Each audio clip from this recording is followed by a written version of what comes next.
கிறிஸ்தேசுக்குள் அன்பாய் அழைக்கப்பட்ட அன்புக்குரிய சகோதர சகோதரிகள் யாவருக்கும் நம்முடைய பிதாவாகிய தேவனாலும் குமாரனாகிய கிறிஸ்தேசுவினாலும் கிருபையும் சமாதானம் உண்டாவதாக. இந்த சப்ஜெக்ட் நம்ம என்ன பண்ணோம், ஃபுல்லாகவே க்ரோனாலஜி பேஸ் பண்ணி வர்றதுனால நம்ம சரியான ஒரு கணக்கை நம்ம என்ன பண்ணோம், முடிவெடுக்கக்கூடிய சூழ்நிலையில் நம்ம இருக்கிறோம். இப்போ பொதுவாக நாம் பல பின்னணியிலிருந்து நம்ம வந்திருக்கிறோம். சபைகள் பல டெனாமினேஷன் பிரிவுகளிலிருந்து நம்ம வந்திருக்கிறோம். நம்ம பைபிள் ஸ்டூடெண்ட்டாக இருக்கக்கூடிய இந்த காலப்பகுதியில் நாம் கொண்டிருக்கிற இந்த சத்தியம், நம்முடைய விசுவாசம் கரெக்டான ஒரு பாதையில் தான் போயிட்டுருக்கா, அல்லது நம்முடைய விசுவாசத்தை அல்லது நம்முடைய சத்தியத்தை உறுதிப்படுத்துவதற்கான ஒரு சப்ஜெக்ட் தான் இந்த சப்ஜெக்ட். ஸோ அப்போ சப்ஜெக்டினுடைய தலைப்பு இயேசு கிறிஸ்துவின் வருகையும் 7வது 1000 வருஷ துவக்கமும். இதுதான் சப்ஜெக்டு. நம்முடைய விசுவாசம் பார்த்தாக்கா, நம்முடைய விசுவாசம் என்ன, இயேசு கிறிஸ்து எப்போ வந்தார்? 1874 ஆண்டவராக இயேசு கிறிஸ்து அவருடைய பிரசன்ன காலம் வந்தது அப்படின்றது நம்முடைய க்ரோனாலஜி. நாம் அதை விசுவாசிக்கிறோம். ஆனால் இதே நம்ம க்ரோனாலஜி பார்த்திங்கனாக்கா, இவ்வளோ பேர் க்ரோனாலஜிலாம் நம்ம பைபிள் ஸ்டூடெண்ட்டுக்கு முன்பதாக, நம்ம ரசல் பிரதருக்கு முன்பதாகவும் பின்பதாகவும் க்ரோனாலஜியை இவங்க என்ன பண்ணுறாங்க, வகுத்து கொடுத்துருக்குறாங்க.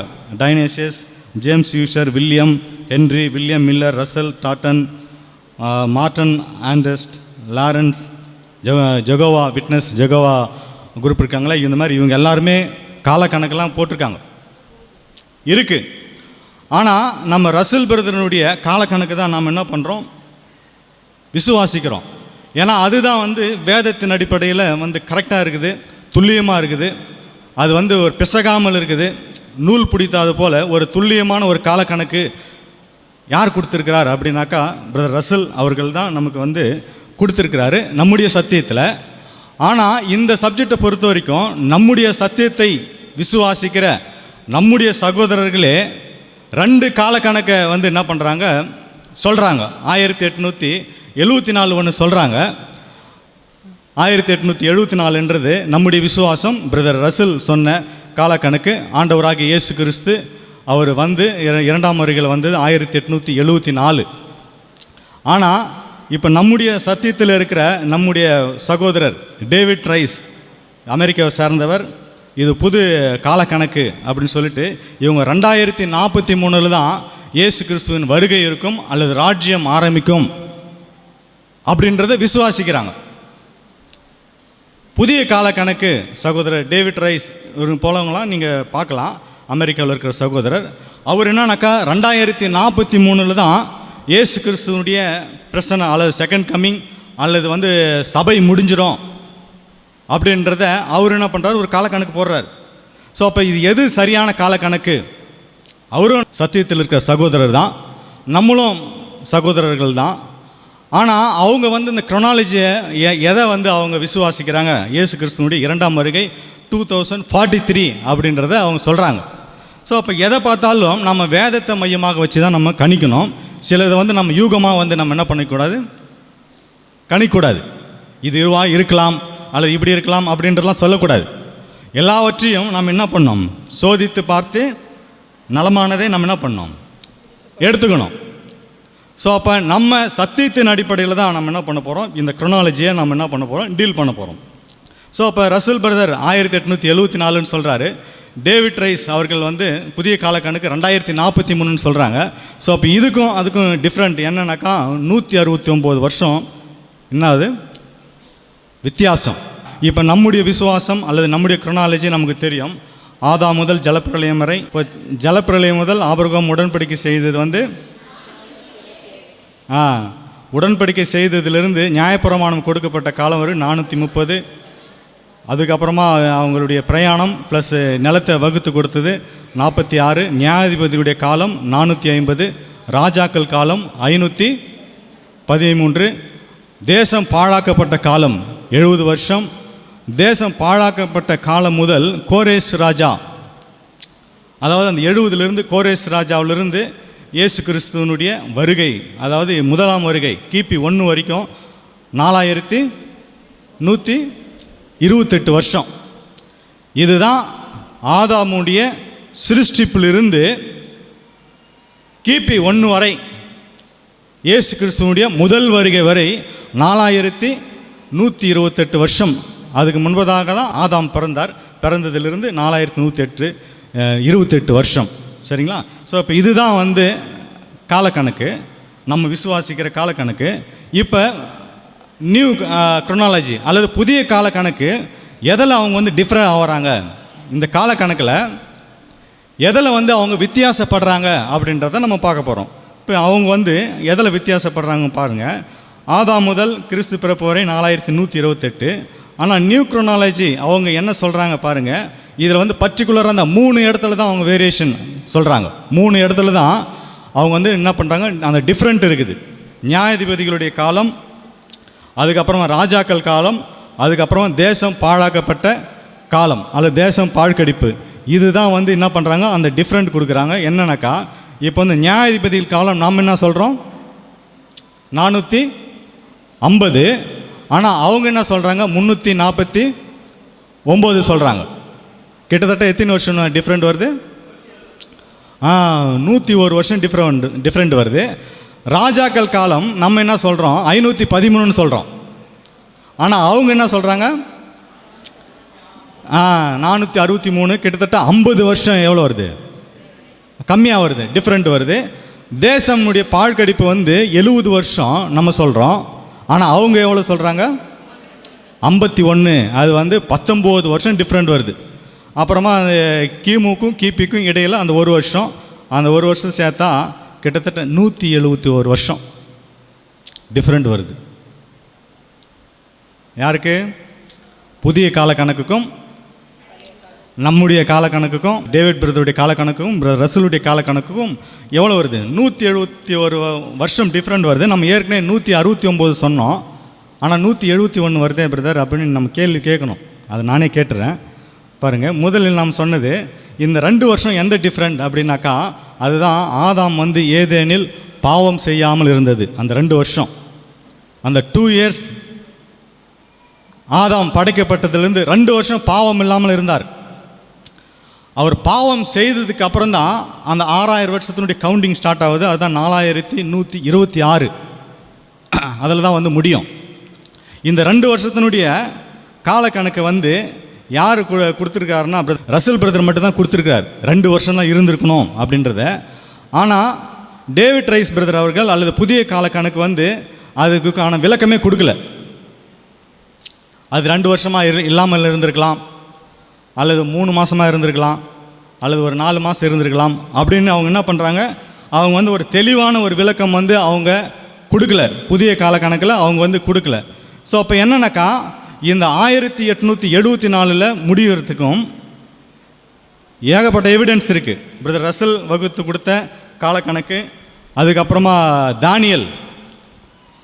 தானியல் இருக்கிற அந்த குரோனாலஜி, 12ஆம் அதிகாரத்தில் இருக்கிற குரோனாலஜி, யூபிலி, அதுக்கப்புறமா அந்த சபையினுடைய உயிர்த்தெழுதல், அதுக்கப்புறமா உபத்திரவ காலம், அதுக்கப்புறமா இஸ்ரேல் கூட்டி சேர்க்கப்படுதல், இந்த தீர்க்க தரிசனங்கள் எல்லாமே பார்த்தாங்கனாக்கா 1874 பேஸ் பண்ணி தான் இருக்கும். இந்த தீர்க்க தரிசனங்கள் எல்லாத்தையும் நீங்கள் பார்த்தீங்கன்னாக்கா இதை பேஸ் பண்ணி தான் எல்லாமே இருக்கும்.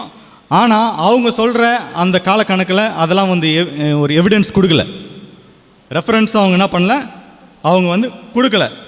ஸோ அப்போ இது எல்லாமே இந்த தீர்க்க தரிசனம் எல்லாமே 1874 மையப்படுத்தி இருக்கிறதுனால பிரதர் ரசல் அவர்கள் வந்து என்ன சொல்லியிருக்கார், 2 வருஷம்தான் வந்து ஏதேனில் அவர் இருந்திருக்கணும் அப்படின்றத அவர் இதை பேஸ் பண்ணி தான் சொல்கிறார். ஆதாம் 2 வருஷம் பாவம் இல்லாமல் இருந்திருக்கணும் அப்படின்றத இதை பேஸ் பண்ணி தான் சொல்கிறாரு. சரி, இப்போ நாம் வந்து பார்க்கலாம் பாருங்கள். ஆதாம் ஏதேன் இருந்தது 2 வருஷம், பட் ஆனால் அவங்க வந்து சொல்லலை. இப்போ நமக்கு தெரியும் இந்த முதல் 1000 வருஷம் அவங்க எழுந்து போனாங்க. ஆதாமுடைய படைப்பில் அது எல்லாமே எழுந்தாங்க. அதுக்கப்புறம் ஒரு 5000 வருஷம், அதுக்கப்புறமா 1874 இயேசு கிறிஸ்து செகண்ட் கம்மிங் வந்துட்டு அதுக்கப்புறமா அது எப்போ முடிய போகுது, இந்த 7வது 1000 வருஷம் எப்போ ஃபில் ஆக போகுது அப்படின்னா 2874 முடிஞ்சிடும். நம்ம ஆதியாகமத்தில் படிக்கிறோம் இல்லையா, எல்லாமே வந்து எப்படி ஆயிடுச்சு, ஒரு நாள் முடியும் போது அவர் என்ன சொல்கிறார், நல்லது என்று கண்டார் சொல்கிறார் இல்லையா, அதுபோல் இந்த 7000 வருஷம் முடியணும். முடிஞ்ச பிறகு தான் அவர் நல்லதுன்னு சொல்லுவார். அது எப்போ முடியுதுன்னா 2874 தான் முடியுது. அதுக்கப்புறமா அது 8வது நாள் அப்படின்னு ஆரம்பிக்கும், அல்லது பிதாவுடைய கரத்தில் தேவன் கிறிஸ்து வந்து அதை ஒப்பு கொடுத்துருவார். ஸோ அப்போ இவங்க என்ன சொல்கிறாங்கன்னா 2043 ஸ்டார்ட் ஆகி 3043 தான் வந்து அது முடியும்னு சொல்கிறாங்க. ஸோ அப்போ என்னன்னாக்கா, முதலாவது அது எழுந்து போன ஆதாமுடைய அதுக்கப்புறம் இந்த ரெஸ்டரேஷன் பீரியட் அப்படின்றது தான் 1874 அப்புறம் அது திரும்ப கொடுத்ததின் காலம் தான் இப்போ நடந்துகிட்ருக்கு. இப்போ இந்த காலப்பகுதி என்னன்னாக்கா, திரும்ப கொடுத்ததிலின் காலம், அல்லது எழுந்து போனதை தேடவும் ரட்சிக்கவுமே மனுஷகுமாரன் வந்தார் அப்படின்றது போல் இப்போ இந்த எழுந்து போனதெல்லாம் என்ன ஆகிட்டுருக்கு, திரும்ப என்ன ஆகிட்டுருக்கு, கொடுக்கப்படுகிற இந்த ஒரு 1000 வருஷம் பீரியடு தான் இப்போ நம்ம நடந்துகிட்ருக்கு. அந்த பீரியடில் தான் நம்ம என்ன பண்ணுறோம், இருந்துகிட்ருக்கோம். சரி, இப்போ அவங்க புதிய கால கணக்கு அவங்க என்ன சொல்கிறாங்க, இதில் வந்து முரண்பாடான ஒரு விஷயம் சொல்கிறாங்க. என்னன்னாக்கா, 6000 வருஷம், அதாவது 1874 இயேசு கிறிஸ்து வந்துட்டார், ஆனால் ராஜ்யமே ஸ்டார்ட் ஆகலை அப்படின்னு சொல்கிறாங்க ஒரு கருத்து. 2043 சபையே முடிஞ்சிடணும்னு சொல்கிறாங்க. அதுக்கப்புறமா பார்த்தாக்கா 2043 கண்ணுக்கு தெரிகிற ராஜ்யமே ஸ்டார்ட் ஆகிடும். சில முரண்பாடான கருத்துக்கள் அவங்க வைக்கிறத வந்து பார்க்குறோம். ஸோ அப்போ நமக்கு நல்லாவே தெரியும், ஆண்டவராக இயேசு கிறிஸ்து, வாசிக்கலாம் மத்தேயு 25:13, மனுஷகுமாரன் வரும் நாளிகையாவது நீங்கள் அறியாதிருக்கிறபடியால் விழித்திருங்கள். சபை எப்போ முடியும்னு யாருக்கும் தெரியாது. 3ஆம் உலக யுத்தம் எப்போ வரும்னு யாருக்கும் தெரியாது. ஸோ கண்ணுக்கு தெரிகிற ராஜ்யம் எப்போ ஸ்டார்ட் ஆகுதுன்னு யாருக்கும் தெரியாதுன்ற அந்த விளக்கத்தை நம்ம வந்து என்ன பண்ணோம், நம்ம வந்து ஏற்கனவே பார்த்துருக்குறோம். இதனுடைய சத்தியங்கள் நமக்கு தெரியும். சரி, ஓகே. இப்போ என்னன்னாக்கா, இந்த புதிய கால கணக்குக்கும் அல்லது நம்ம ரசல் பிரதருடைய கால கணக்குக்கும் இருக்கிற அந்த 3 டிஃப்ரெண்ட்டு தான் நம்ம என்ன பண்ண போகிறோம், கிளாரிஃபை பண்ணி நம்ம இப்போ பார்க்க போகிறோம். ஸோ அப்போ முதலாவது என்னன்னாக்கா, இந்த நியாயாதிபதிகளுடைய காலம், இதில் தான் அவங்க என்ன பண்ணுறாங்க, கிட்டத்தட்ட ஒரு 101 வருஷம் 100 வருஷம் கிட்ட அவங்க என்ன பண்ணுறாங்க, டிஃப்ரெண்ட் இருக்குது. அதை தான் நம்ம இப்போ என்ன பண்ண போகிறோம், கிளியர் பண்ண போகிறோம். பாருங்கள், பிரதர் ரசல் அவர் என்ன சொல்கிறாங்க, 450 வருஷம்தான் நியாயாதிபதியுடைய காலம். ஆனால் டேவிட் ரைஸ் சொல்கிறாரு 349, கிட்டத்தட்ட 101 வருஷம் என்ன வந்து டிஃப்ரெண்ட் வரதை சொல்கிறாங்க. ஸோ இப்போ இதுக்கு அப்போஸ்தலனாகிய பவுல் கொடுக்குற ஒரு விளக்கம் பாருங்கள். அப்போஸ்தலர் நடபடிகள் 13:20 வாசிக்கலாம். பின்பு ஏறக்குறைய 450 வருஷ காலமாய் சாமுவேல் தீர்க்கதரிசி வரைக்கும் அவர்களுக்கு நியாயாதிபதிகளை ஏற்படுத்தி வந்தார். அப்போஸ்தலனாகிய பவுல் மிக உச்சபட்சமான ஒரு ஊழியக்காரர், எல்லாவற்றையும் தெரிந்தவர். அதை எல்லாவற்றையும் தெரிந்தால் கமாலியல் கிட்ட படித்தவர், ரொம்ப நாலேஜ் அதிகம். யூதர்களுடைய காலக்கணக்கு அல்லது ஹிஸ்ட்ரி, பழைய ஏற்பாடு ஃபுல்லாகவே என்னது ஃபுல்லாக அவருக்கு தெரிஞ்ச ஒரு மனுஷன், ஒரு தேவ மனுஷன். அவர் சொல்கிறார் பாருங்கள், கரெக்டாக எத்தனை வருஷமா, 450 வருஷம் தான் என்னது நியாயாதிபதிகளை ஏற்படுத்தி வச்சிருந்தார். நம்முடைய பவுலுடைய அல்லது அப்போஸ்தலருடைய விசுவாசத்தில் நம்ம வந்தவர்கள். பவுல் கரெக்டாக துல்லியமாக சொல்கிறார் அது எத்தனை வருஷம்தான்ட்டு, 450 வருஷம்தான் அப்படின்றார். ஆனால் இதுக்கு ஒரு முரண்பாடான ஒரு வசனம் இருக்குது. அந்த வசனத்தை தான் என்ன பண்ணுறாங்க, அவங்க புதிய கால கணக்கில் எடுக்கிறாங்க. அந்த வசனத்தை தான் நம்ம பாருங்கள். முரண்பாடான வசனம் 1 ராஜாக்கள் 6:1 வாசிங்க.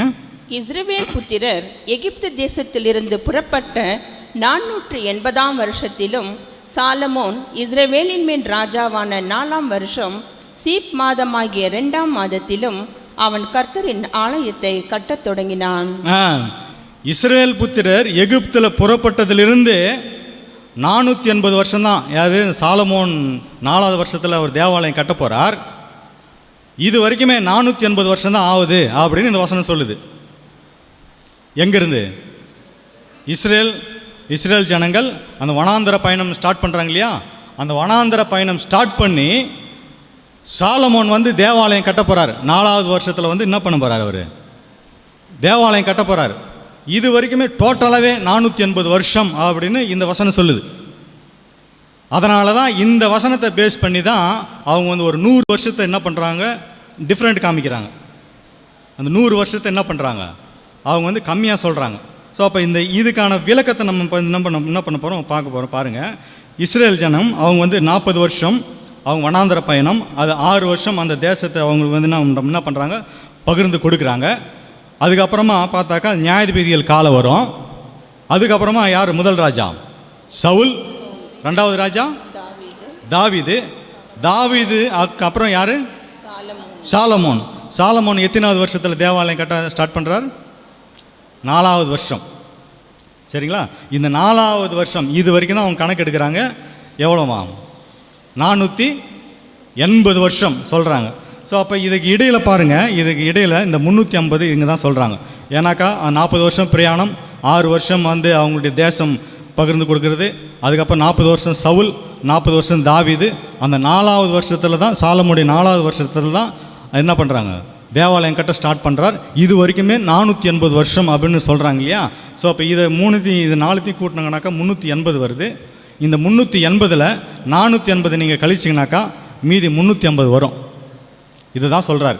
350 வருஷம்தான் நியாயாதிபதியுடைய காலம் இருந்தது. ஸோ அப்போ இந்த 350 அப்படின்றது இதுதான் அவங்க சொல்ல வராங்க. ஸோ அப்போ என்னன்னாக்கா இந்த 1 ராஜாக்கள் 6:1 என்னன்னாக்கா இது வந்து ஒரு மொழிபெயர்ப்பு பிரச்சனை இருக்குது. வாசிக்கலாம் இந்த வசனத்தை மறுபடியும். இஸ்ரவேல் புத்திரர் எகிப்து தேசத்திலிருந்து புறப்பட்ட 480 வருஷத்திலும் சாலமோன் இஸ்ரவேலின் மேல் ராஜாவான 4ஆம் வருஷம் சீப் மாதமாகிய 2ஆம் மாதத்திலும் அவன் கர்த்தரின் ஆலயத்தை கட்டத் தொடங்கினான். ஸோ அப்போ இதில் என்ன மொழிபெயர்ப்பு பிரச்சனை இருக்குது அப்படின்னாக்கா நம்ம கமெண்ட்ரிஸில் கொடுத்துருக்காங்க பாருங்கள். அங்கே 480 அப்படின்றதுக்கு பதிலாக 580ன்னு வந்திருக்கணுமா. 480ன்னு போடுறதுக்கு பதிலாக ஒரு மிஸ்டேக் பண்ணியிருக்கிறாங்க. கமெண்ட்ரிஸில் கொடுத்துருக்காங்க, அதை போட்டிருக்காங்க பாருங்கள். 4 அப்படின்ற இடத்துல அவங்க என்ன பண்ணியிருக்கணுமா, 5ன்னு கொடுத்துருக்கணுமா. 480 அப்படின்றது பதிலாக 580ன்னு கொடுத்துருக்கணும். ஆனால் அவங்க என்ன பண்ணியிருக்காங்க, ஒரு மிஸ்டேக் பண்ணியிருக்கிறாங்க. இந்த மிஸ்டேக்கின் அடிப்படையில் தான் இந்த 100 வருஷம் டிஃப்ரெண்ட் வருது அப்படின்றத கமெண்ட்ரிஸில் நம்ம ரசூல் பிரதருடைய கமெண்ட்ரிஸ்லையும் நம்ம கொடுத்துருக்கிறத வந்து பார்க்குறோம். ஸோ அப்போ இந்த வந்து தவறாய் மொழிபெயர்க்கப்பட்ட இந்த வசனத்தை பேஸ் பண்ணி தான் அவங்க என்ன சொல்கிறாங்க, 350ன்னு சொல்கிறாங்க. ஸோ அப்போ நம்ம பவுலுடைய காலக்கணக்கு எடுக்கணுமா அல்லது தவறாய் மொழிபெயர்க்கப்பட்ட காலத்தை நம்ம எடுக்கணுமா, நம்மளே தான் யோசிக்கணும். ஸோ அப்போஸ்தலனாகிய பவுல் சொல்கிறது தான் என்னன்னாக்கா அவர் வந்து ரொம்ப துல்லியமாக சொல்கிறார். இதே இணை வசனத்தை 2 நாளாகவும் 3:1 வாசிங்க. 2 நாளாகவும். பின்பு சாலமோன் எருசலேமிலே தன் தகப்பனாகிய தாவீதுக்கு காண்பிக்கப்பட்ட மோரியா என்னும் மழையில் எபியூசன் ஆகிய ஓர்னாவின் கணம் என்னும் தாவீது குறித்து வைத்த ஸ்தலத்திலே கர்த்தருடைய ஆலயத்தில் கட்டத் துவங்கினான். பாருங்க அதே வசனம் தான், வாசிங்க. 2 அவன் தன் ராஜ்யபாரம் பண்ணின 4ஆம் வருஷம் 2ஆம் மாதம் 2ஆம் தேதியிலே கட்டத் தொடங்கினான். இதுக்கு இணை வசனம் இதுதான். 2 நாளாகமும் 3ஆம் அதிகாரம் 1-2. இந்த இடத்துல இஸ்ரேல் ஜனங்களை பற்றி பேசவே இல்லை. இஸ்ரேல் ஜனங்களை பற்றி அந்த இடத்துல மென்ஷன் பண்ணவே இல்லை, பேசவே இல்லை. கரெக்டாக ஒரு ஆலயத்தை கட்ட அந்த 4ஆம் வருஷம் தொடங்கினார் அப்படின்றது தான் அங்கே வந்து மையமாக சொல்லப்படுகிறது. ஸோ அப்போ இது என்னன்னாக்கா இணை வசனத்திலும் இல்லை, அந்த இடத்துல மொழிபெயர்ப்பு பிரச்சனை இருக்குது. இந்த மொழிபெயர்ப்பு பிரச்சனையை வச்சு தான் அவங்க என்ன பண்ணுறாங்க, 480 அப்படின்றத மீன் பண்ணி 350 வருஷம்தான் நியாயாதிபதியுடைய காலம் அப்படின்றத அவங்க வகுத்து என்ன பண்ணுறாங்க, சொல்கிறாங்க. ஸோ அப்போ இது முற்றிலுமாய் என்னது, வேதத்துக்கு நமக்கு அல்லது நம்ம சத்தியத்துக்கு முரண்பாடான ஒரு காலக்கணக்கு அப்படின்றத நம்ம புரிஞ்சுக்கணும். ஸோ அப்போ நான் அப்போஸ்தலனாகிய பவுலுடைய காலக்கணக்கு ஏன்னா ரொம்ப துல்லியமாய் அவர் சொல்லியிருக்கிறத நம்ம வந்து பார்க்குறோம். பாருங்கள், அப்போஸ்தலனாகிய பவுல் அவர் சொல்லப்பட்டதை ஒரு ஆர்டர் படி சொல்லியிருப்பார். அப்போஸ்தலர் நடபடிகள் 13:16 வாசிங்க. அப்பொழுது பவுல் எழுந்திருந்து, கைமர்த்தி இஸ்ரவேலரே, தேவனுக்கு பயந்து நடக்கிற சகல ஜனங்களே கேளுங்கள். வாசிங்க. இஸ்ரவேலராகிய இந்த ஜனத்தினுடைய தேவன் நம்முடைய பிதாக்களை தெரிந்து கொண்டு எகிப்து தேசத்தில் அவர்கள் பரதேசிகளாய் சஞ்சரித்த போது ஜனங்களை உயர்த்தி தமது புய பலத்தினாலே அதில் இருந்து அவர்களை புறப்பட பண்ணி. இந்த கான்டெஸ்ட்டில் பார்க்கும்போது அவர் வந்து ஒரு ஆர்டராக சொல்லிட்டு இருப்பார். இந்த கணக்கெல்லாம் அவர் கரெக்டாக சொல்லுவார். யார்? அப்போஸ்தலனாகிய பவுல்.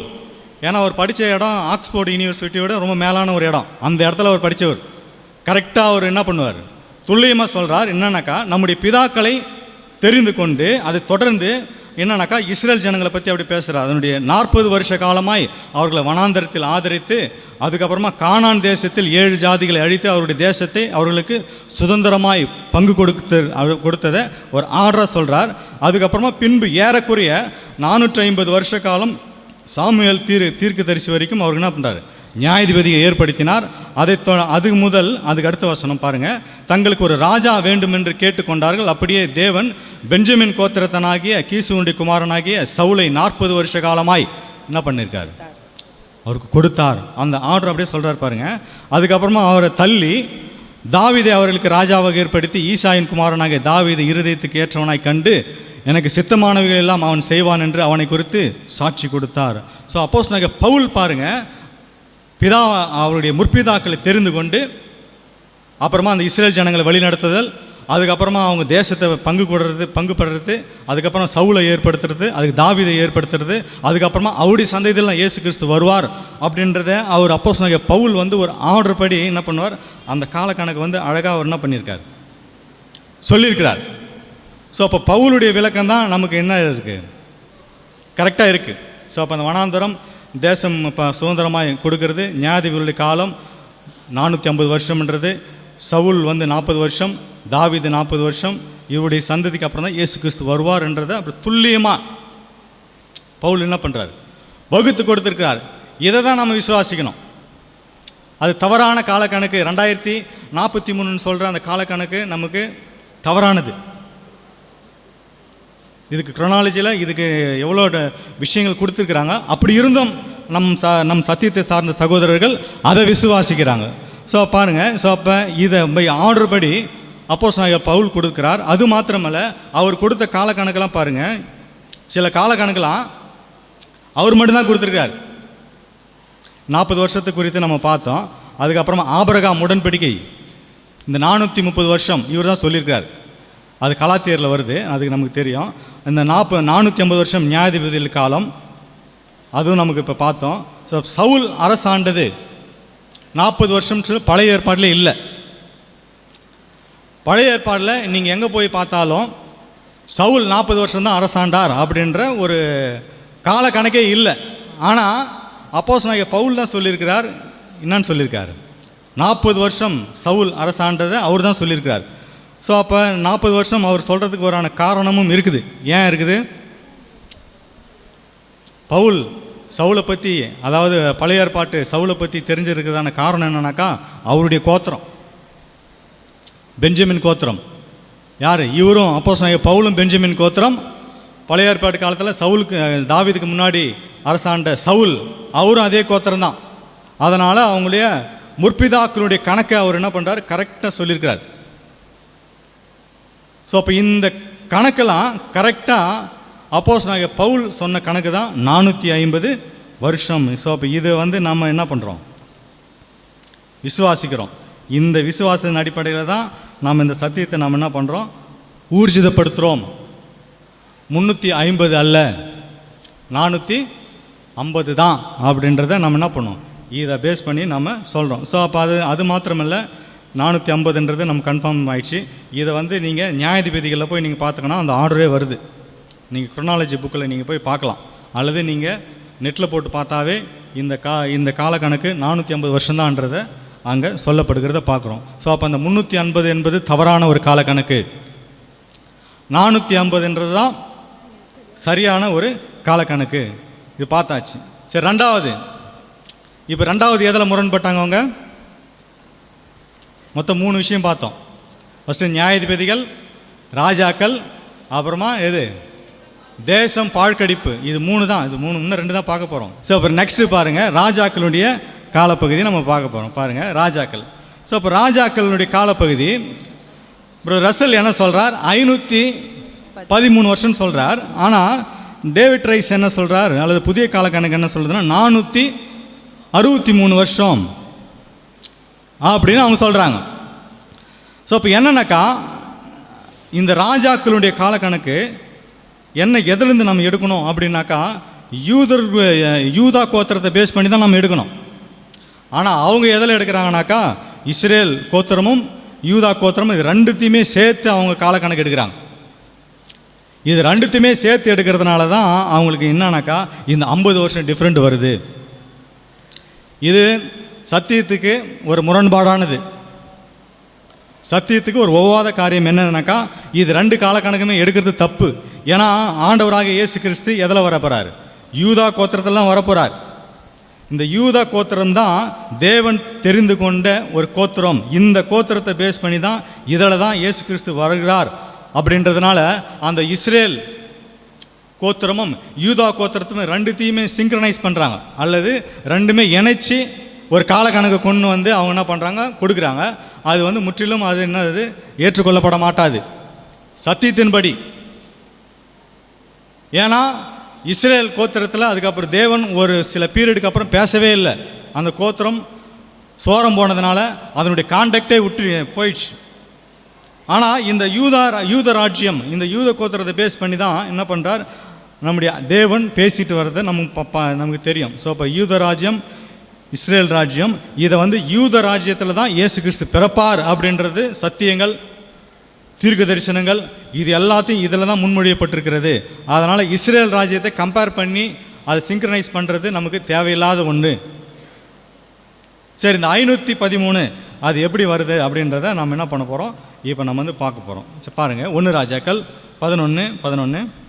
ஆகையால் கர்த்தர் சாலமோனை நோக்கி, நான் உனக்கு கட்டளையிட்ட என் உடன்படிக்கையும் என் கட்டளைகளையும் நீ கை கொள்ளாமற் போய் இந்த காரியத்தை செய்தபடினால் ராஜ்யபாரத்தை உன்னிடத்திலிருந்து பிடுங்கி அதை உன் ஊழியக்காரனுக்கு கொடுப்பேன்.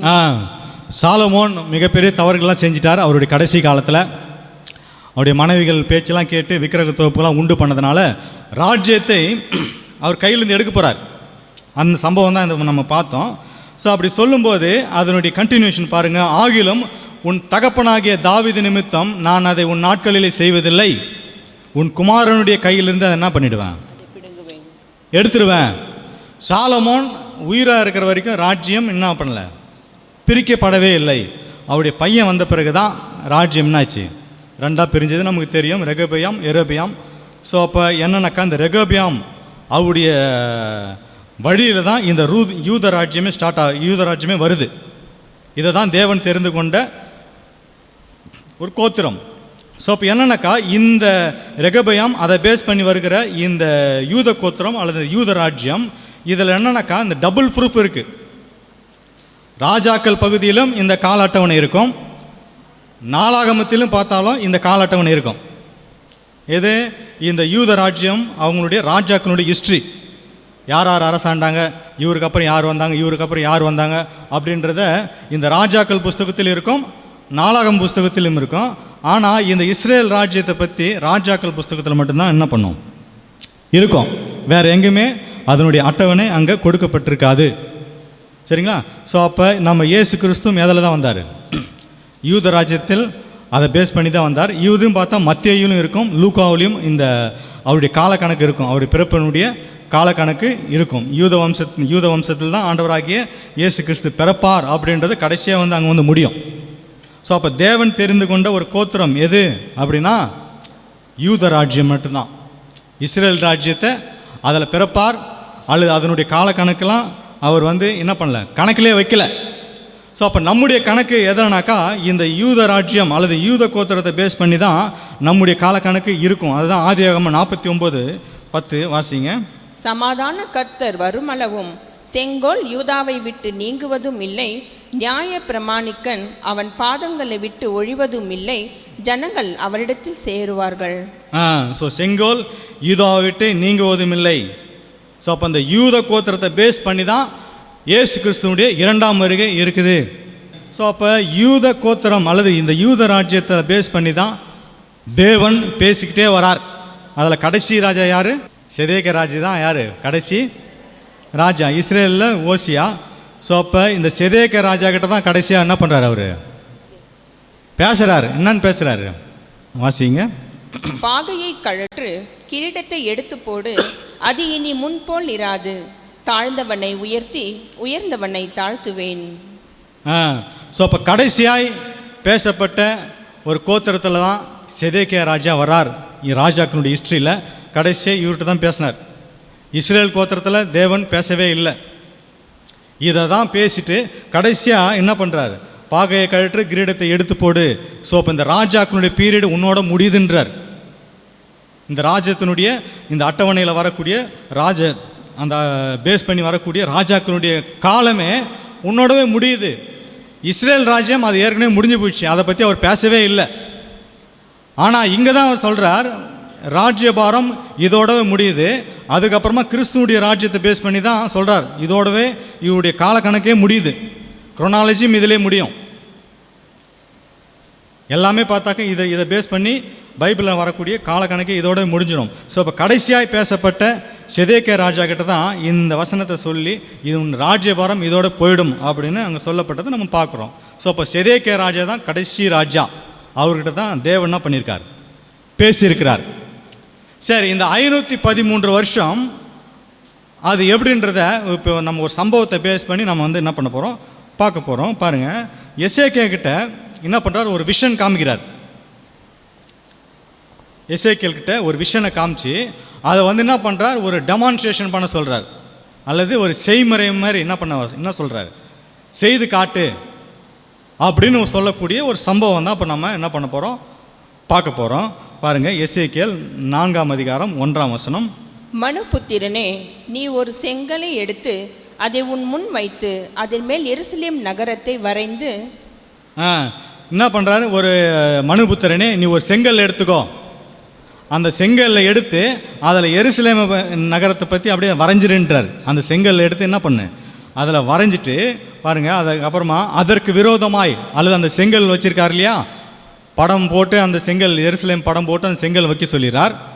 வச்சுட்டு அந்த செங்கலுக்கு விரோதமாய் பாருங்கள் முற்றுகை போட்டு அதற்கு விரோதமாய் கொத்தளங்களை கட்டி அதற்கு விரோதமாய் மண்மேடு போட்டு அதற்கு விரோதமாய் இராணுவங்களை நிறுத்தி சுற்றிலும் அதற்கு விரோதமாய் மதில் இருக்கும்படி எந்திரங்களை வை. பாருங்கள், ஒரு டெமான்ஸ்ட்ரேஷன் மாரி பண்ண சொல்கிறார். ஒரு செங்கல் எடுத்துக்கோ, அந்த செங்கலில் எருசலேம் பற்றி வரைஞ்சிட்டு அதை வந்து நீ முற்றுகை போடு. என்னது, ஒரு குழந்தைங்கள் விளையாடுற மாதிரி இது சொல்கிறார் பாருங்கள். பண்ணிவிட்டு அதுக்கப்புறம் மேலும் நீ ஒரு இரும்பு சட்டியை வாங்கி அதை உனக்கும் நகரத்துக்கும் நடுவாக இருப்பு சுவராக்கி அதை முற்றிலுமாய் கிடக்கும்படி உன் முகத்தை அதற்கு நேராக திருப்பி அதை முற்றுகை போட்டு கொண்டிரு. இது இஸ்ரேல் வம்சத்துக்கு ஒரு அடையாளம். இந்த மாதிரி ஒரு அடையாளத்தை பண்ண சொல்கிறார். செங்கல்லை வச்சு அதில் வரைஞ்சிட்டு அதை வந்து முற்றுகை போட்டு அதை என்ன பண்ணு, அதுக்கும் உனக்கும் வந்து ஒரு இரும்பை வந்து உனக்கும் அதுக்கும் நடுவில் வை அப்படின்றார். பாருங்கள், அதிலே 4 வாசிங்க. உன் இடது பக்கமாய் ஒரு கழித்து படுத்து அதன் மேல் இஸ்ரவேல் வம்சத்தாரின் அக்கிரமத்தை சுமத்தி கொள். நீ அந்த பக்கமாய் ஒரு கழித்திருக்கும் நாட்களின் இலக்கத்தின்படியே அவர்களுடைய அக்கிரமத்தை சுமப்பாய். ஸோ இப்போ என்னன்னாக்கா, அது ஒரு கழித்து படிச்சுக்கோ, ஒரு கழித்து இடது பக்கமாக நீங்கள் படுத்துக்குங்க அப்படின்னு சொல்கிறார். அதை பார்த்துக்கிட்டு இடது பக்கமாக படுத்துக்கிட்டு அதை பாருங்கள். ஏன்னா இவங்களுடைய அக்கிரமம் பெருகிக்கிட்டு வந்துட்டுருக்கு. ஒரு ஓவர் த பீரியடில் அந்த அக்கிரமத்தின் மிகுதியினால் ஒரு ராஜா வரப்போகிறார், வந்து முற்றுகை போட்டு இந்த தேசத்தை அழிச்சிருவார் அப்படின்னு சொல்ல வர்றார். இதை தான் வந்து ஒரு படம் போல் அல்லது ஒரு டெமான்ஸ்ட்ரேஷன் போல், ஒரு நாடகம் போல் என்ன பண்ணுறார் அவர், எசேக்கியேல் என்ன பண்ணுறார், செஞ்சு காமிக்கிறார். இஸ்ரேல் ஜனங்களுக்கு ஒரு அடையாளமாய் காமிக்கிறார். அந்த சம்பவத்தில் தான் பாருங்கள், அவர் இந்த மாதிரி தான் என்ன பண்ணுறாரு, ஒரு செங்கல் எடுத்துகிட்டு அதை சுற்றிலும் இந்த மாதிரி ஒரு கொத்தளங்களை ஏற்படுத்தி அதுக்கப்புறம் ஒரு இரும்பு சுவர் மேலே வச்சு இடதுபுறமாக நீங்கள் படுத்துக்கிட்டு என்ன பண்ணு, இதை மாதிரி ஒரு டெமான்ஸ்ட்ரேட் பண்ணி காமிக்க சொல்கிறார். இது வந்து ஒரு அடையாளமாக பார்க்க சொல்கிறார். ஸோ அப்படி பார்த்துட்டு பாருங்கள், இதே 4:5 எசேக்கியேல். அவர்களுடைய அக்கிரமத்தின் வருஷங்களை உனக்கு நாட்கணக்காய் என்ன கட்டளை இட்டேன். 390 நாட்கள் வரைக்கும் நீ இஸ்ரவேல் வம்சத்தாரின் அக்கிரமத்தை சுமக்க வேண்டும். எத்தனை வருஷம்? 390 வருஷம். அது வந்து நாட்கணக்காக அவர் சொல்லியிருக்கார், ஆனால் அது வருஷம் கணக்கு தான். அது நமக்கு ஏற்கனவே நமக்கு தெரியும். ஸோ அப்போ இந்த 390 நாள் கணக்காக நீ செய். ஆனால் 390 வருஷம் கழித்து அவங்க என்ன பண்ணுறாங்க, இந்த அக்கிரமத்தை சுமந்து அதுக்கப்புறமா அவங்க என்ன பண்ணுவாங்க, முற்றுகை போட்டு அந்த தேசமே பாழாக்கி அழிக்கப்படும் அப்படின்றத ஒரு படம் போட்டு ஒரு விளக்க உரை கொடுக்கறது போல் கொடுக்குறார். ஸோ அப்போ இது என்னன்னாக்கா, இது 12 கோத்திரத்தையும் உள்ளடக்கியது தான் அவர் வந்து சொல்கிறார். ஸோ அப்போ 390 நாட்கள், 390 வருஷங்கள், நாட்கள்னாவே வருஷங்கள். ஸோ அப்போ என்னன்னாக்கா, அந்த யூதா கோத்திரம் இஸ்ரேல் கோத்திரம் அது ரெண்டுத்தையுமே தான் சேர்த்து தான் அவர் சொல்கிறார். ஸோ அப்போ அந்த 390 வருஷம் முடியும் போது ஒரு முற்றுகை போடப்பட்டு அதுக்கப்புறமா அழிக்கப்படும். அதுக்கப்புறமா உங்களுக்கு ராஜ்யமே இருக்காது அப்படின்னு சொல்கிறார். இதுதான் ராஜாக்களுடைய பீரியட் அப்படின்னு சொல்ல வர்றார். இதுதான் ஒரு படம் போட்டு காமிக்கிறார். ஒரு விளக்க உரை கொடுக்கறது போல கொடுக்குறாரு. ஸோ அப்போ இந்த எசேக்கியேல் டெமான்ஸ்ட்ரேட் பண்ணார் இல்லையா? ஸோ அப்போ இந்த விஷயம் எப்படி நடக்குது பாருங்க. 2 ராஜாக்கள் 25:1. அவன் ராஜ்யபாரம் பண்ணும் 9ஆம் வருஷம் 10ஆம் மாதம் 10ஆம் தேதியில பாபிலோன் ராஜாவாகிய நேபுகாத் நேச்சாரும் அவனுடைய எல்லா இராணுவமும் எருசலேமுக்கு விரோதமாய் வந்து அதற்கு எதிரே பாளையம் இறங்கி சுற்றிலும் அதற்கு எதிராக கொத்தளங்களை கட்டினார்கள்.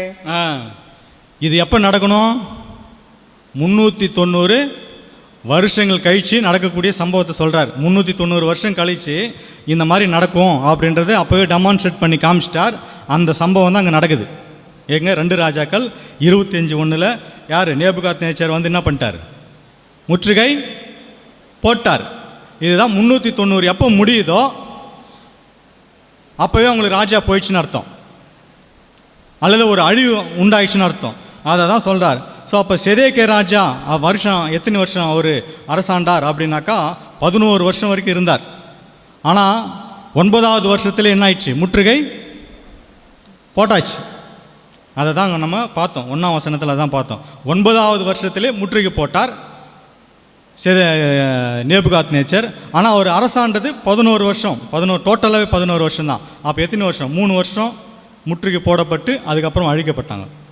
இதுதான் நம்ம பார்க்க போகிறோம். பாருங்கள், இப்போ சவுல் 40 வருஷம், தாவீது 40 வருஷம், அதுக்கப்புறம் சாலமோன் 40 வருஷம். ஸோ அப்போ இந்த சாலமோனுக்கு அப்புறம் என்ன சொல்ல வர்றார் அப்படின்னாக்கா 390 வருஷம் எங்கே போய் முடியுதோ அங்கே தான் ஒரு முற்றுகை போடப்படும் அப்படின்னு சொன்னார். 390 எங்கே போய் முடியுது? அந்த முடியும் போது தான் அவங்களுக்கு வந்து ஒரு முற்றுகை போடப்பட்டு ஒரு அழிவு வந்துடும் அப்படின்னு ஒரு டெமான்ஸ்ட்ரேட் பண்ணி எசேக்கியேல் காமிச்சிட்டார். அதே போல் செதேக்கியா ராஜாவுடைய பீரியட்லையும் நடக்குது. அதுதான் அங்கே இப்போ அந்த கிராஃபில் போட்டிருக்கோம் பாருங்கள். அந்த 9வது வருஷம் செதேக்கியா ராஜாவுடைய 9வது வருஷத்தில் தான் முற்றுகை என்ன பண்ணப்பட்டிருக்கு? போடப்பட்டுச்சு. ஸோ அப்போ 390 முடிகிற நேரத்தில் தான் அங்கே 9வது வருஷம் நடக்குது. அதுக்கப்புறமா 3 வருஷம் மறுபடியும் ரூல் பண்ணிட்டு தான் இருக்காங்க. முற்றுகை போடப்பட்டும் ரூல் பண்ணிட்டு தான் இருக்காரு யார்? செதேக்கியா ராஜா. ஸோ 11 வருஷம் வரைக்கும் அவர் இருக்கிறார். அவருடைய பீரியட் அவ்வளோதான். அதுக்கப்புறமா அவங்க கண்கள் பிடுங்கப்பட்டு ஒரு அழிவுக்குள்ளே போயிடுவாங்க. ஸோ அப்போ இந்த கால கணக்கை பேஸ் பண்ணி தான் 513 சொல்கிறோம். இதுதான் ராஜாக்களுடைய காலம். புரியுதுங்களா? ராஜாக்களுடைய காலப்பகுதி 513. இப்படி தான் அதை கால்குலேட் பண்ணணும். எப்படி 513 சொல்கிறாங்க அப்படின்னு சொல்லிட்டு ஒரு வேவாக போயிட முடியாது, ரெண்டமாக போயிடல. என்னன்னாக்கா இதுதான் காலக்கணக்கு. இப்படி பண்ணால் தான் 513 வருஷம் வரும். ஸோ அப்போ ராஜாக்களுடைய காலப்பகுதி கரெக்டாக நமக்கு என்ன சொல்லப்பட்டிருக்குது? 513 என்பதை பிரதர் ரசல் கொடுத்தது கரெக்டான ஒரு காலக்கணக்கு. சகோதரர்கள் டேவிட் ரைஸ் போன்றவர்கள் அவங்க கொடுக்கறது ஒரு தவறான காலக்கணக்கு. அதை பேஸ் பண்ணி தான் அவன் 2043 சொல்கிறாங்க. இப்போ நம்முடைய விசுவாசம், நம்முடைய நம்பிக்கை, நாம் கொண்டு இருக்கிற இந்த சத்தியத்தின் அடிப்படையில் இருக்கிற நம்முடைய ஓட்டம் 1874 என்கிறத நம்ம வந்து ஒரு ஊர்ஜிதப்படுத்தி இந்த சத்தியத்தின் அடிப்படையில் தான் நம்ம ட்ராவல் பண்ணுறோம், பயணிக்கிறோம். இதுவே நமக்கு குழப்பமாயிடுச்சுனாக்கா பெரிய பிரச்சனை, நம்மளால் கரெக்டாக சொல்ல முடியாது. ஏதாவது ஒரு சத்தியத்தில் உங்களை கை வச்சிட்டாங்கனாக்கா, இப்போலாம் யூடியூப் சேனலில் ஏகப்பட்டது போகுது. பைபிள் ஸ்டூடெண்ட்டே வச்சு கேள்வி கேட்குற நிலைமைக்கு போயிட்டுருக்கு. அந்த மாதிரிலாம் இருக்கக்கூடாது. எல்லாத்துக்கும் பதில் நமக்கு தெரியணும், நம்ம சத்தியத்தில் இருந்தாலும் சரி. ஸோ அப்போ இதை பேஸ் பண்ணி தான் 513 வருஷம் ராஜாக்களுடைய காலப்பகுதி இருக்குது. இப்போ இதை பேஸ் பண்ணி தான் நம்ம இந்த காலக்கணக்கெல்லாம் நம்ம கொடுத்துருக்கிறத பார்க்குறோம். ஸோ மொத்தம் 513 வருஷம். அது வந்து பை ஆர்டராக என்ன பண்ணுறது, 21 ராஜாக்களுடைய காலப்பகுதி. நம்ம இது ஆல்ரெடி க்ரோனாலஜியில் நம்ம என்ன பண்ணியிருக்கோம், பார்த்துருக்குறோம். 513 வருஷங்கள் ராஜாக்களுடைய காலப்பகுதி. இப்போ 2 பார்த்துட்டோம், நியாயாதிபதிகள் பார்த்துட்டோம், ராஜாக்களுடைய காலப்பகுதி பார்த்தாச்சு. இன்னும் ஒன்று மட்டும் பார்த்து முடிக்கலாம், தேசம் பாழ்கடிப்பு. ஸோ அப்போ இந்த தேசம் பாழ்கடிப்பு நம்ம என்ன சொல்கிறோம் என்னன்னாக்கா 70 வருஷம் சொல்கிறோம். பிரதர் ரசல் அவர்கள் வந்து 70 வருஷம் தேசம் பாழ்கடிப்பு அப்படின்னாக்கா என்னன்னாக்கா அந்த தேசத்தில் ஒன்றுமே நடக்கலை அப்படின்னு அர்த்தம். சத்தியம் பேசப்படலை, ஜனங்களுடைய வழிமுறைகள் இல்லை, இஸ்ரேல் ஜனங்கள் அந்த இடத்துல ஆக்கிரமிப்பில் வாழலை இல்லை, அந்த இடமே அந்த தேசமே வந்து என்னன்னு ஒரு யூஸ் பண்ணக்கூடாத ஒரு நிலைமையில் இருந்து தான் பாழ்கடிப்பு அப்படின்னு விளக்கம். பாழ்கடிப்புனா வேறு மாதிரி நினச்சிக்காதுங்க. தேசம் பாழ்கடிப்பு அப்படின்னாக்கா அந்த தேசம் வந்து பாழாய் போய் கிடக்குது, யாருமே அதை போய் என்ன பண்ணலை, யூஸே பண்ணலை. அதுக்கு தான் பாழ்கடிப்புன்ற அந்த வார்த்தையை பயன்படுத்துகிறாங்க.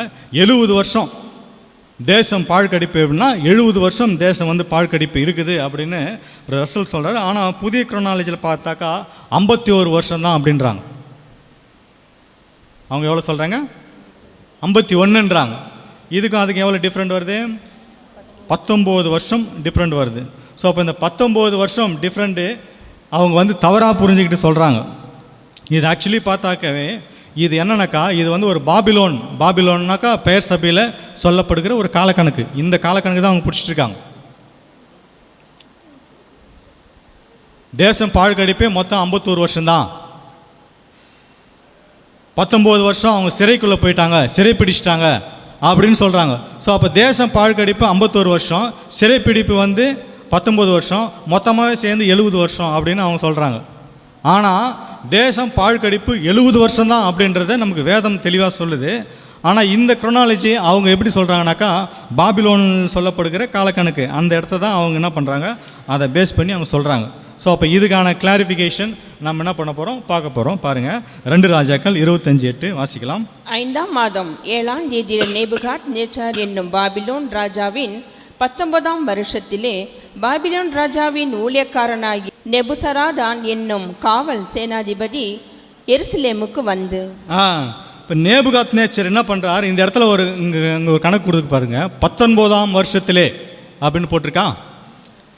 இந்த 19ஆம் வருஷம் அப்படின்றத அவங்க என்ன நினச்சிக்கிறாங்கனாக்கா அந்த 70க்குள்ளவே நினச்சிக்கிறாங்க. அந்த 70 இயர்ஸ் பாழ்கடிப்பு இருக்கு இல்லையா, அந்த 70 இயர்ஸ் பாழ்கடிப்பை என்ன பண்ணுறாங்க, இந்த 19ஆம் வருஷம் அப்படின்றத அது உள்ளுக்குள்ளே நினச்சிக்கிறாங்க, அதில் பாபிலோனுக்குள்ளவே நினச்சிக்கிறாங்க.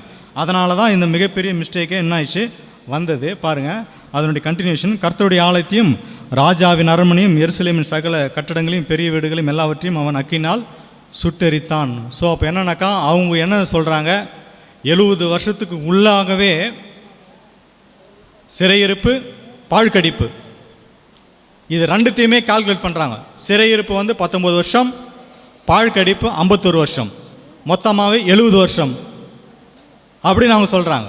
ஆனால் சிறைப்பிடிப்பு வந்து அதுக்கு முன்பதாகவே நடந்துடுச்சு. அதுக்கான விளக்கம் தான் இப்போ பார்க்க போகிறோம். ஸோ அப்போ பாருங்கள், ஸோ அப்போ அந்த 19ஆம் வருஷத்தில் என்னன்னாக்கா அவங்க வந்து சுட்டெரிச்சதை அவங்க வந்து ஒரு தவறான ஒரு காலக்கணக்காக அவங்க என்ன பண்ணுறாங்க புரிஞ்சுக்கிறாங்க. ஸோ அப்போ நாம் வந்து அது சரியாக நாம் என்ன பண்ண போகிறோம் அப்போ வந்து பார்க்க போகிறோம். பாருங்கள், எரேமியா 25:9 வாசிங்க. இதோ நான் வடக்கே இருக்கிற சகல வம்சங்களையும் என் ஊழியக்காரனாகிய நேபுகாத் நேச்சர் என்கிற பாபிலோன் ராஜாவும் அழைத்து அனுப்பி அவர்களை இந்த தேசத்துக்கு விரோதமாகவும் இதன் குடிகளுக்கு விரோதமாகவும் சுற்றிலும் இருக்கிற இந்த எல்லா ஜாதிகளுக்கும் விரோதமாகவும் வரப்பண்ணி அவைகளை சங்காரத்துக்கு ஒப்பு கொடுத்து அவைகளை பாழாகவும் இகழ்ச்சிக்குரியாகிய ஈசல் போடுதலாகவும் நித்திய வனாந்தரங்களாகவும் செய்வேன் என்று சேனைகளின் கர்த்தர் சொல்கிறார். இது யாருக்குனாக்கா இஸ்ரேல் ஜனங்களுக்கு சொல்கிறார், தேவன் சொல்கிறார், வடக்கே இருந்து என் ஊழியக்காரன் யார் நேபுகாத் நேச்சர் வருவார், அவர் வந்து உங்களை எல்லாரையும் என்ன பண்ணுவார் சுட்டெரிச்சிருவார் அப்படின்றத இஸ்ரேல் ஜனங்களுக்கு தான் என்ன பண்ணுறார் சொல்கிறார். அப்படி சொல்லும்போது அந்த 70 வருஷம் உங்களுக்கு எதுவுமே கேட்காதான், டாக்டரின் இருக்காது, சத்தியம் இருக்காது, ஒரு கைடன்ஸே இருக்காது அப்படின்றதான் சொல்கிறார். பாருங்கள், மகிழ்ச்சியின் சத்தம், சந்தோஷத்தின் சத்தம், மணவாளின் சத்தம் எதுவுமே இருக்காது, எதுவுமே உங்களுக்கு கொடுக்கப்பட மாட்டாது. ஸோ அப்போ இந்த தேசமெல்லாம் பாழாயிடும் அப்படின்னு எரேமியா தீர்க்கதரிசியின் மூலியமாக எத்தனை வருஷம் சொல்கிறான்னு பாருங்கள். இந்த தேசமெல்லாம் வனாந்தரமும் பாழும் ஆகும். இந்த ஜாதிகளோ 70 வருஷமாக பாபிலோன் ராஜாவை சேவிப்பார்கள். மொத்தமாகவே 70 வருஷம் அப்படின்னு சொல்கிறார். பாழ்கடிப்பு 70 வருஷம் அப்படின்றத எரேமியா தீர்க்கதரிசியின் மூலியமாக அவர் என்ன பண்ணுறார் சொல்லிடுறார். இது கரெக்டாக தெளிவாக இருக்குது. ஸோ அப்போ 70 வருஷம் அப்படின்றத அவர் மட்டும் சொல்கிறாரா, தானியல் சொல்கிறார். பாருங்கள், தானியல் 9ஆம் அதிகாரம் 2ஆம் வசனம் வாசிங்க. தானியலாகிய நான் எருசலேமின் பாழ்கடிப்புகள் நிறைவேற்றி தீர 70 வருஷம் செல்லும் என்று கர்த்தர் எரேமியா தீர்க்கதரிசியோடு சொல்லிய வருஷங்களின் தொகையை புஸ்தகங்களால் அறிந்து கொண்டேன். இந்த இடத்துல பார்த்தாக்கா தானியேல் அதை தான் சொல்கிறார், 70 வருஷம் தான் சொல்கிறார். அது மட்டும் இல்லை, எரேமியா தீர்க்கதரிசியோடு சொல்லிய வருஷங்களின் தொகையை எரேமியா தீர்க்கதரிசிகிட்டையும் சொல்லியிருக்கார். ஆனால் அதை நான் இன்னொரு புக்கிலையும் போய் பார்த்துருக்குறேன் அப்படின்னு அதை 2 விளக்கம் கொடுக்குறாரு. யார் கொடுக்குறாரு? தானியேல் கொடுக்குறார். எரேமியாவும் சொல்லியிருக்கார், இன்னொரு புக்கிலையும் இருக்குது, அந்த புக்கிலையும் சொல்லப்பட்டிருக்கு. 2 எவிடன்ஸ் அவர் சொல்கிறார். ஸோ பாருங்கள், அந்த 70 வருஷம் அப்படின்றது தான் அந்த பாழ்கடிப்பு அப்படின்றத நம்ம 1, 2, 3 சாட்சிகள் மட்டும் நம்ம என்ன பண்ணுறோம், அதை வந்து ஊர்ஜிதப்படுத்துகிறோம். அந்த புஸ்தகம் அப்படின்னு சொன்னார் இல்லையா, வேறொரு புஸ்தகம்னு சொன்னார் இல்லையா, அது என்ன புஸ்தகம்னு நாளாகமத்தை தான் சொல்கிறார். வாசிங்க, நான் 2 நாளாகமும் 36:17. ஆதலால் அவர் அவர்கள் மேல் கல்தேரின் ராஜாவை வர பண்ணினார். அவன் அவர்கள் வாலிபரை அவர்களுடைய பரிசுத்தமான ஆலயத்திலே பட்டயத்தினால் கொன்று வாலிபரையும் கன்னியாஸ்திரிகளையும் முதியோரையும் விருத்தாப்பியாரையும் தப்பி விடவில்லை. எல்லோரையும் தேவன் அவன் கையில் ஒப்பு கொடுத்தார். அந்த கண்டினியூஷன் பாருங்க. அவன் தேவனுடைய ஆலயத்தின் பெரிதும் சிறிதுமான பனிமுட்டுகள் அனைத்தையும், கர்த்தருடைய ஆலயத்தின் பொக்கிஷங்களும், ராஜாவுக்கும் அவன் பிரபுக்களுக்கும் இருந்த பொக்கிஷங்களாகிய அனைத்தையும் பாபிலோனுக்கு என்ன பண்ணிட்டாராம், நேபுகாத்நேச்சர் கொண்டுட்டு போயிட்டார். அப்படி கொண்டு போயிட்ட பிறகு பாருங்க, கர்த்தர் எரேமியாவின் வாயினால் சொன்ன வார்த்தை நிறைவேறும்படிக்கு தேசம் தன்னுடைய ஓய்வு வருஷங்களை ரம்பயமாய் அனுபவித்து தீரும் மட்டும் அது பாழாக்கி கிடந்த நாளெல்லாம் எத்தனை வருஷமா? 70 வருஷம். ஸோ அப்போ அந்த 70 வருஷம் என்றதை நாளாகமத்திலும் என்ன பண்ணப்பட்டிருக்கு, சொல்லப்பட்டிருக்கு. ஸோ அப்போ அந்த 70 இயர்ஸ் தேசம் பாழ்கடிப்பு நம்ம 2-3 சாட்சிகள் மூலிமா வசனத்தில் நம்ம என்ன பண்ணிட்டோம், உறுதிப்படுத்திட்டோம். ஸோ அப்போ அந்த சிறையிருப்பு, அதை தான் அவங்க என்ன சொல்கிறாங்க, சிறையிருப்பு அதுக்குள்ளே வருதுன்றாங்க. சிறையிருப்பு எப்போ வந்துச்சுன்னு பார்த்து நம்ம இப்போ முடிக்க போகிறோம். பாருங்கள், இப்போ இந்த சிறையிருப்பு என்னன்னாக்கா அதுக்கு முன்பதாகவே நடந்துச்சு. 70 வருஷத்துக்கு முன்பதாகவே என்ன ஆயிடுச்சு, சிறையிருப்புக்குள்ளே போயிட்டாங்க. அதை தான் இப்போ பார்க்க பாருங்கள். இப்போ தானியேல் 1:1 வாசிங்க.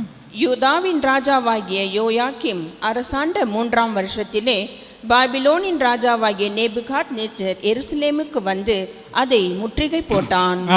தானியேல் என்ன சொல்றாருனாக்கா, யூதாவின் ராஜாவாகிய யோயாக் அரசாண்ட 3ஆம் வருஷத்திலே பாபிலோன் ராஜா வந்துட்டாராம். யோயாக்கிம் ராஜா ரூல் பண்ணும்போது 3ஆம் வருஷத்திலே வந்து முற்றுகை போட்டார். ஸோ அப்போ முற்றுகை போட்டது 3 வருஷம். பாருங்கள், அதனுடைய கண்டினியூஷன் வசனம் வாசிங்க. யோயாக்கிம் ராஜாவாகிற போது 25 வயதாயிருந்து 11 வருஷம் எருசலேமில் அரசாண்டான். இவர் என்ன 11 வருஷம் இவர் மொத்தமாகவே அரசாண்டார். யாரு? யோயாக்கிம்.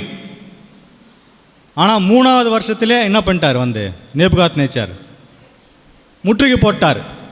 அப்போ 11 வருஷம் மொத்தமாக ஒரு ரூல் பண்ணியிருக்கார். ஆனால் 3ஆம் வருஷத்துலேயே முற்றுகை போட்டதுனால 11 3 கழிச்சாக்கா எவ்வளோ வருது? 8. ஸோ அப்போ அந்த 8 வருஷம் முற்றுகைக்குள்ளே இருக்கிறாங்க. 8 வருஷம் முற்றுகைக்குள்ளே அல்லது சிறைக்குள்ளே இருக்கிறாங்க. நேபுகாத்நேச்சர் வந்து ஸ்டெப் பை ஸ்டெப்பாக தான் போயிட்டு என்ன பண்ணுறார், எருசலேமை கைப்பற்றார். 3ஆவது முறை தான் செதேக்கியாவை போய் அரெஸ்ட் பண்ணுறாரு. ஸோ அப்போ ஃபஸ்ட்டு தடவை யோயாக்கிம்கிட்ட போகிறாரு. அதை போயிட்டு 8 வருஷம் அவங்க சிறையிருப்புக்குள்ளே போயிட்டாங்க. 2வது பாருங்கள், யோயாக்கின் ராஜாவாகிற போது 18 வயதாக இருந்தான். எருசலேமிலே 3 மாதம்தான். அடுத்த ஒரு ராஜா யாருன்னா இவர் யோயாக்கின். இவர்னா 3 மாதம்தான் இருக்கிறார். அதுக்கப்புறமா பார்த்தாக்கா அதுக்கப்புறமா இவனும் பொல்லாப்பு செய்கிறார். ஸோ அப்போ இவர் 3 மாதம்தான் இருக்கிறார். யார்? யோயாக்கின். அதுக்கப்புறம் தான் செதேக்கியா ராஜா. ஸோ இப்போ இந்த 3 ராஜாக்கள் பீரியடில் தான் அவங்க சிறைக்குள்ளே இருக்கிறாங்க. இதை தான் அங்கே சொல்லப்பட்டிருக்கு. பாருங்கள், செதேக்கியா ராஜாவாகிற போது 21 வயதாக இருந்தான். 11ஆம் வருஷம் எருசலேமை அரசாண்டான்.